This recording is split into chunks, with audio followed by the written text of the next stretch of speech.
Hello everyone. स्वागत है आप सभी का आपके अपने channel Agri Life with Balram पर। फर्स्ट ऑफ ऑल आप सभी देशवासियों को गणतंत्र दिवस की हार्दिक शुभकामनाएं। आज की इस क्लास में हम आपके लिए लेकर आए हैं स्प्रिंकलर इरिगेशन और ड्रिप इरिगेशन।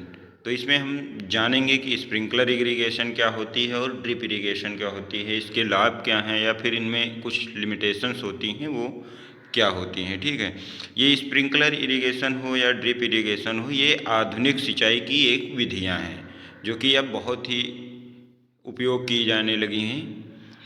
इनमें होता क्या है कि मतलब अगर जल भी हमारा ये जो जहाँ पर कम होता है वहाँ पर हम इन विधियों को उपयोग कर सकते हैं, या फिर हम अपना जो भी जल है उसको वेस्ट करने से बचा सकते हैं। तो आइए देखते हैं कि ये कौन कौन सी विधियाँ हैं और कैसे क्या होता है इनमें।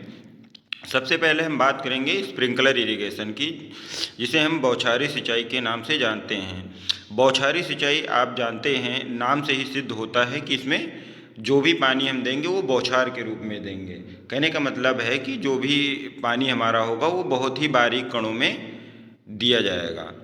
तो देखिए क्या है sprinkler irrigation. Sprinkler irrigation is a method of applying irrigation water which is similar to natural rainfall. कहने का मतलब है जैसे कि हमारी वर्षा होती है, प्राकृतिक वर्षा जो होती है, सेम उसी प्रकार से हम पौधों को जल देने का कार्य करेंगे, जिसे हम इरिगेशन जो स्प्रिंकलर इरिगेशन के नाम से जानते हैं। इसमें क्या होता है कि हम जो भी पानी होता है जो हम सोर्स से ले जाते हैं और उनको इतने बारीक कणों में तोड़ देते हैं कि वो हमें ऐसा प्रतीत होता है कि हाँ नेचुरल बरसात हो रही है। ठीक है, इस विधि में दाब के साथ वर्षा के रूप में पौधे को पानी उपलब्ध कराया जाता है, इसलिए इस सिंचाई को फव्वारा सिंचाई के नाम से जाना जाता है। क्या होता है कि हम पाइप के द्वारा जब पानी को भेजते हैं तो इतना दबाव उत्पन्न कर दिया जाता है जिसके कारण वो हमारे जो भी पार्टिकल्स हैं वो बहुत ही बारीक पार्टिकल्स में टूट जाते हैं, जल के पार्टिकल्स, और वो फव्वारे के रूप में प्रतीत होते हैं। ठीक है, यह सिंचाई की आधुनिक विधि है। जैसा कि आपको बताया कि यह सिंचाई की एक नई तकनीक है, बहुत ही आधुनिक विधि है। ठीक है, तो इस विधि में फुहार बनाने के लिए नोजल का प्रयोग किया जाता है। इसमें जो होता है कि हमारे आगे पाइप में हमारे जो भी लिटरल्स पाइप होती हैं उनमें नोजल्स लगे होते हैं, जहाँ पे हमें मान लो कि पानी देना है, जल देना है हमारे फसल के बीच में, हम पाइपलाइन को बिछाते हैं। मेन लाइन से हम लिटरल्स लाइन बिछाते हैं और उससे जा कर के फिर वहाँ पे हम क्या करते हैं कि स्प्रिंकलर को लगा देते हैं, जिसे नोजल जो लगा देते हैं वो क्या करता है कि बारीक कणों में तोड़ने का कार्य करता है, जिससे बहुत ही बारीक कणों में जल टूट जाता है और नेचुरल बरसात की तरह हमें प्रतीत होता है। इसमें जो पानी का डिस्चार्ज होता है वो हमारा 1000 लीटर प्रति घंटे होता है। कहने का मतलब है 1000 लीटर जो भी पानी है वो हमारा 1 घंटे में उस पाइप के माध्यम से या स्प्रिंकलर जो भी लगे होते हैं, जो भी नोजल लगे होते हैं, उनसे गुजरता है। ठीक है, इस विधि में पानी का दबाव जो होता है वो लगभग 2.5 से 4.5 kg प्रति सेंटीमीटर स्क्वायर होता है। जैसा कि आपको बताया इसे बौछारी सिंचाई भी कहा जाता है। कहने का जो है कि स्प्रिंकलर इरिगेशन, बौछारी सिंचाई ये एक ही होती हैं। ठीक है, आगे हम बात करेंगे कि एडवांटेज ऑफ स्प्रिंकलर इरिगेशन की, एडवांटेज इसके लाभ क्या हैं, कि हमारी जो भी स्प्रिंकलर इरिगेशन है इसे हम अपना रहे हैं तो इसके लाभ क्या होंगे। ठीक है, इस विधि का प्रयोग ऊबड़ खाबड़ भूमियों में भी किया जा सकता है, जो कि हमारी ज़मीन होती है, अंडुलेटेड लैंड्स होती हैं, उनमें हम इस विधि का प्रयोग कर सकते हैं। वहाँ पर क्योंकि हमें नालियाँ बनाना बहुत ही मुश्किल होगा, इसलिए हम पाइप के द्वारा ले जाएंगे और जो है नोजल्स वगैरह लगा के हम इस विधि से पानी पौधों को दे सकते हैं। ठीक है, ये हो गया आपका पहला। दूसरी बात अगर हम करें तो इस विधि में सतही सिंचाई की अपेक्षा 25 से 50% तक पानी की बचत होती है। हम अगर सतही सिंचाई करते हैं तो उसमें पूरा जो पानी होता है, पूरा जो जल होता है वो हमारे पौधों के द्वारा ऑब्जर्व नहीं किया जाता है। बहुत सा जल जो होता है वो हमारा वाष्पीकरण के थ्रू वातावरण में चला जाता है, और कुछ पानी कुछ होता है जो लीचिंग कर जाता है या परकोलेशन के थ्रू नीचे चला जाता है। ठीक है, तो इसलिए यहाँ पर जो है 25 से 50% तक जल जो है वो हमारा बच जाता है और जिसका हम उपयोग दूसरी फसलों में कर लेते हैं।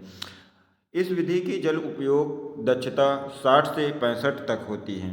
कहने का मतलब है कि इस विधि से जो हम जल देंगे वो हमारा 60 से 65% जल हमारा पौधों के लिए के द्वारा ऑब्जर्व कर लिया जाता है। क्योंकि हमारा जब ये हम जो स्प्रिंकलर के थ्रू हम जल देते हैं तो हमारी फसल पर ऊपर से गिरता है, तो जो हमारे फसल के द्वारा उपयोग कर लिया जाता है ज़्यादा से ज़्यादा। ठीक है, कहने का मतलब 60 से 65% जल उपयोग कर लिया जाता है फसल के द्वारा। इस विधि से सिंचाई करने पर फसलों को पाले और उच्च तापमान के प्रभाव से बचाया जा सकता है। जब मान लीजिए कि बहुत ही ठंडक होती है या पाला गिर रहा होता है, तब हम इस विधि से पानी दे देते हैं, जिससे हमारे जो भी पौधा होता है वो अपना टेम्परेचर मेंटेन कर लेता है, या फिर उच्च तापमान होता है तब भी कर लेता है। ठीक है, तो अगला बात करेंगे, सतही सिंचाई की तुलना में पानी की एक ही मात्रा में सिंचित क्षेत्र में 40% क्षेत्र की वृद्धि होती है।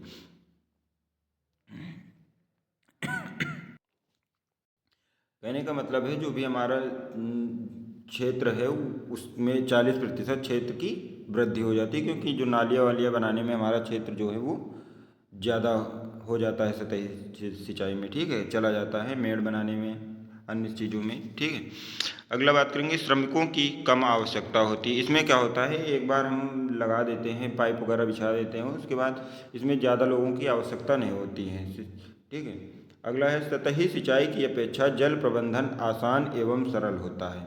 सतही सिंचाई में हमें जो है कि देखना होता है कि हमारा कहीं अगर नाली से पानी कहीं रिस रहा है या कहीं जा रहा है इधर उधर, इसमें ये सारी क्रियाएं करने की ज़्यादा दिक्कत नहीं होती है।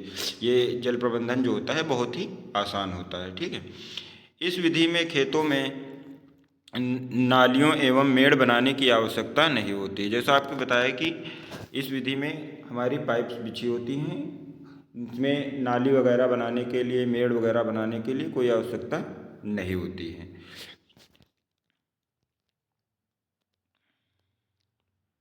आगे बात करेंगे कि लिमिटेशन ऑफ स्प्रिंकलर इरिगेशन, कि बौछारी सिंचाई की सीमाएं क्या होती हैं या हानियां क्या होती हैं। ठीक है, तो इस विधि में अधिक पीएच वाले पानी का प्रयोग नहीं किया जा सकता है। ठीक है, अगर अधिक पीएच वाला होगा तो हमारी जो भी भूमियां हैं, क्षारीय, अम्लीय, इन पर बहुत ही इफ़ेक्ट पड़ता है, इसलिए ज़्यादा पीएच वाले पानी का प्रयोग नहीं किया जाता है। और प्रारंभिक लागत जो है इनकी बहुत ही अधिक आती है। प्रारंभिक लागत क्योंकि इसके इक्विपमेंट जो होते हैं या फिर जो भी मशीनें वगैरह लगाई जाती है, टैंक वगैरह लगाए जाते हैं, तो उनमें थोड़ा लागत ज़्यादा आ जाती है। इस विधि में काली मिट्टी में सिंचाई नहीं की जा सकती। काली मिट्टी क्योंकि उसमें संकुचन वगैरह के गुण पाए जाते हैं, इस वजह से पाइप्स वगैरह बिछाने में थोड़ा दिक्कत होती है। तो ये काली मिट्टी में इस सिंचाई का उपयोग हम नहीं कर सकते हैं। अगला है, अधिक पानी चाहने वाली फसलों के लिए यह उपयुक्त नहीं है, जैसे धान, जूट आदि। कुछ ऐसी फसलें होती हैं जो बहुत ही जल का उपयोग करती हैं, जैसे धान, जूट वगैरह हैं, तो इनमें हम स्प्रिंकलर इरिगेशन के थ्रू सिंचाई नहीं कर सकते हैं। तो ये विधियाँ जो हैं इन फसलों में नहीं लागू हो सकती हैं। ठीक है, इन विधियों के द्वारा हम इसमें सिंचाई नहीं कर सकते हैं। बिजली का खर्च बढ़ जाता है, क्योंकि देखो दाब के द्वारा हमारा जल जाता है, तो हमें ट्यूबवेल का ज़्यादा से ज़्यादा प्रयोग किया जाएगा, प्रेशर का प्रयोग किया जाएगा, तो इसमें बिजली का खर्च जो है वो थोड़ा बढ़ जाता है। अगला है, तेज हवा चलने पर इस विधि से सिंचाई देने में कठिनाई होती है। जब वायु का प्रवाह बहुत ही तेज होता है तो उस समय अगर हम स्प्रिंकलर इरिगेशन के माध्यम से सिंचाई कर रहे हैं, तो क्या होता है कि वायु के माध्यम से बारीक कणों में क्योंकि हमारा ये जल दिया जाता है, तो बहुत ही मतलब बुरा प्रभाव डालता है कि उड़ने लगता है। इस वजह से हम तेज हवाओं में इस विधि के द्वारा सिंचाई नहीं कर सकते हैं। इस विधि से सिंचाई करने के लिए अधिक अनुभवी किसानों की आवश्यकता होती है। कहने का मतलब है इस विधि से अगर सिंचाई करना है तो थोड़ा अवेयरनेस की ज़रूरत पड़ेगी, क्योंकि हमें नॉलेज होनी चाहिए कि कैसे क्या कार्य इसमें होते हैं। जैसे नोजल वगैरह है, कहीं अगर वो डैमेज हो रहा है या फिर कुछ फंस रहा है उसमें, तो मतलब कि वो ख़राब हो रहा है, तो उसका नॉलेज हमें होना चाहिए कि सही कर सकें हम नोजल वगैरह या फिर पाइप्स वगैरह सभी चेक कर सकें। ठीक है, तो थोड़ा अवेयरनेस की तो ज़रूरत होती है इस विधि में। आप चित्र के माध्यम से देख सकते हैं यहाँ पर कि ये आपका स्प्रिंकलर इरिगेशन जो है ऐसी होती है।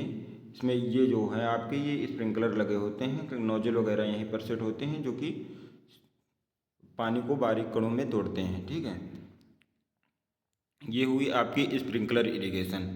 आइए आगे बात करेंगे हम आपकी ड्रिप इरिगेशन, जो कि ड्रिप इरिगेशन जो हमारी टपक सिंचाई के नाम से जानी जाती है। ये आप देख सकते हैं इन चित्रों के माध्यम से कि ये आपका ड्रिप इरिगेशन के चित्र हैं। ठीक है, इन फोटो के माध्यम से आप समझ सकते हैं कि ड्रिप इरिगेशन होती क्या है। आइए बात करते हैं। इस विधि की खोज सिमचा ब्लॉस ने की। इन्होंने एक नल को देखा जिससे पानी रिस कर टपक रहा था और जहाँ पर यह पानी गिर रहा था उस स्थान पर घास हरी भरी थी। ये जो हमारी टपक सिंचाई है इसका जो आविष्कार है वो सिमचा ब्लॉस नामक वैज्ञानिक ने किया था।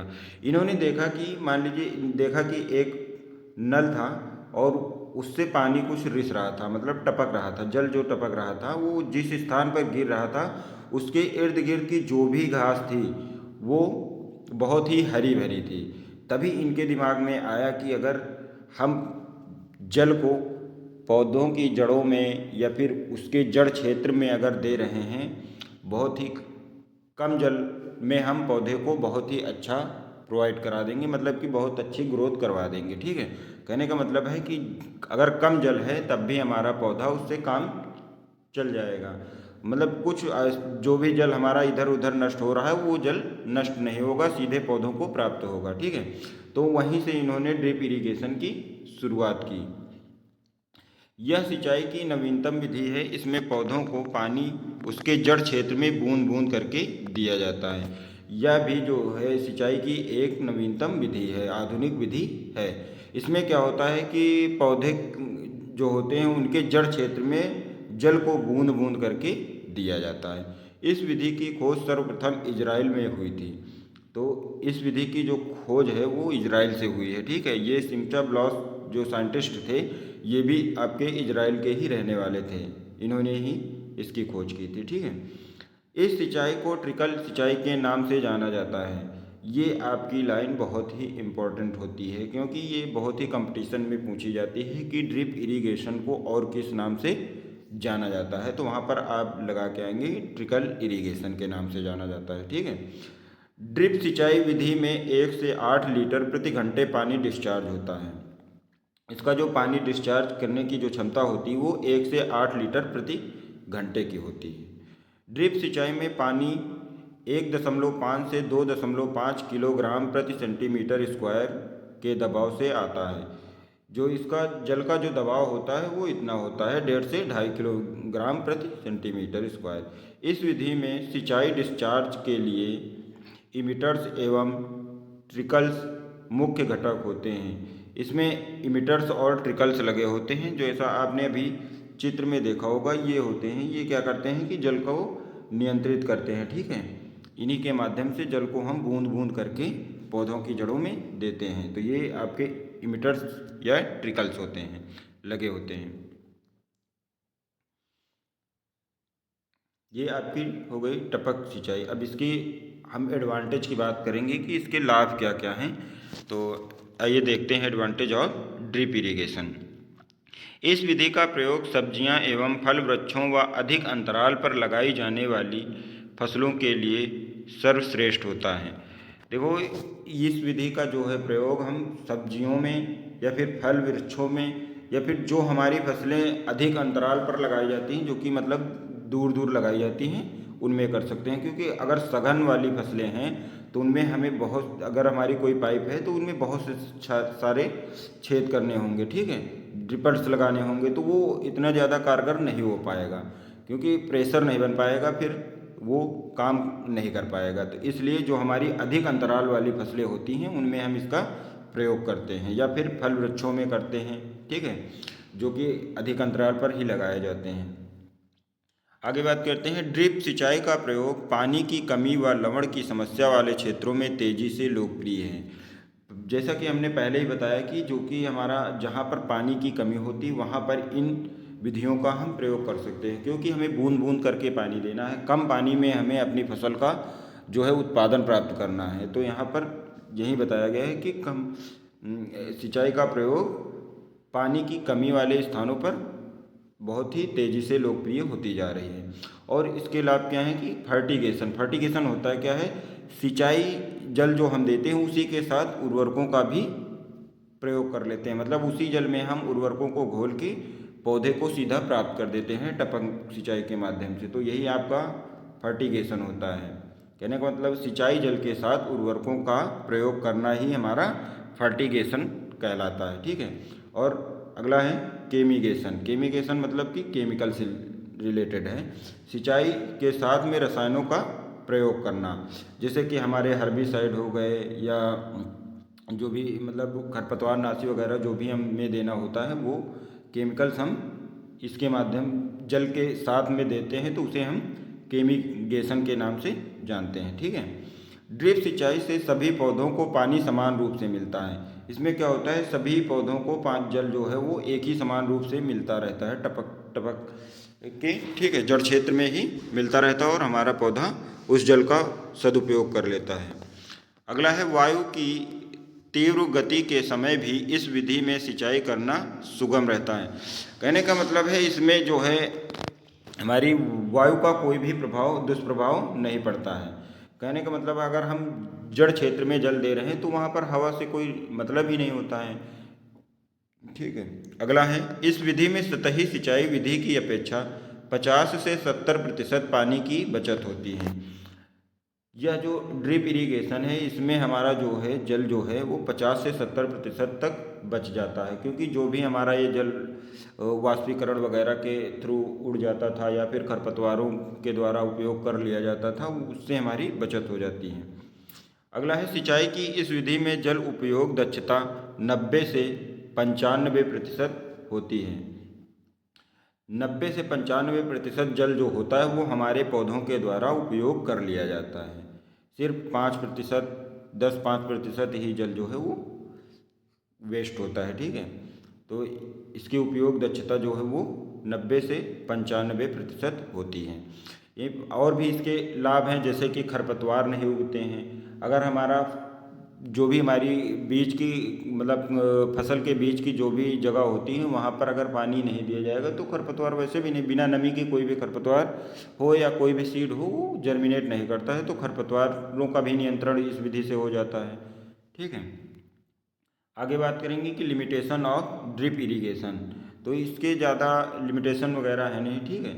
यह सिंचाई अधिक जल चाहने वाली फसलों के लिए उपयुक्त नहीं है। जैसे कि हमने आपको बताया कि धान हो गया, जूट हो गया, इन सब के लिए यह विधि उपयुक्त नहीं है। इन सभी फसलों में हम इस विधि के थ्रू इरिगेशन नहीं कर सकते हैं। और अगला है इस विधि का प्रयोग सिर्फ अधिक अंतराल पर लगाई जाने वाली फसलों में ही किया जा सकता है। कहने का मतलब है अगर हमारी कोई भी फसल थोड़ा ज़्यादा अंतराल पर है तो उनमें हमें इस विधि को अपनाना आसान होता है। अगर सघन वाली फसलें हैं मान लीजिए, तो उनमें क्या होता है कि हम हर जगह पर ड्रिपर्स नहीं लगा सकते हैं, जिससे दिक्कत होती है, ठीक है। और अगर हमारी ये मान लीजिए अधिक अंतराल वाली फसल है तो वहाँ पर हम इस विधि से पानी दे सकते हैं। इसमें होता क्या है, हमारा ये मान लीजिए सोर्स होता है, यहाँ से हम हमारी मेन ये लाइन होती है और इसके बाद लिटरल्स लगे होते हैं जो कि पौधों के बगल में ही होते हैं, ठीक है। और यहीं पर हमारे क्या करते हैं कि यहीं पर ड्रिपर्स वगैरह पौधों के पास ही लगा देते हैं जड़ क्षेत्र में, जिससे जल टपकता रहता है और पौधों को प्राप्त होता रहता है। अब इसमें भी जो है प्रारंभिक लागत जो है बहुत ही अधिक आती है, क्योंकि मशीनें वगैरह लगानी होती हैं, टैंक्स वगैरह लगाने होते हैं, तो पंप वगैरह पाइप वगैरह डालनी होती है, लिटरल्स वगैरह या इमिटर्स वगैरह जो भी लगाने होते हैं, जिसके माध्यम से जल हमारे पौधे को प्राप्त होता है। तो उनमें खर्च थोड़ा ज़्यादा आता है लेकिन एक बार खर्च करने के बाद हमारा जो है खर्च वो फिर कम हो जाता है, ठीक है। तो ये बात हो गई आपकी स्प्रिंकलर इरिगेशन और ड्रिप इरिगेशन। अगर आप लोगों को ये क्लास हमारी पसंद आई हो तो लाइक कीजिए, कमेंट कीजिए और हमारे चैनल को शेयर भी कीजिए। सब्सक्राइब भी कीजिए, ताकि मैं आप सभी के लिए और भी अच्छी से अच्छी वीडियो बना के दे सकूँ आपको, ठीक है। या आपकी कोई भी रिक्वायरमेंट हो कि सर इस टॉपिक पर हमारा वीडियो बना दीजिए, तो आप कमेंट करके हमें बता दीजिए, मैं आपको उस पर 1 ही 2 दिन में वीडियो प्रोवाइड करा दूंगा, अगर कोई ऐसा आपका टॉपिक है जो फंस रहा हो तो। धन्यवाद।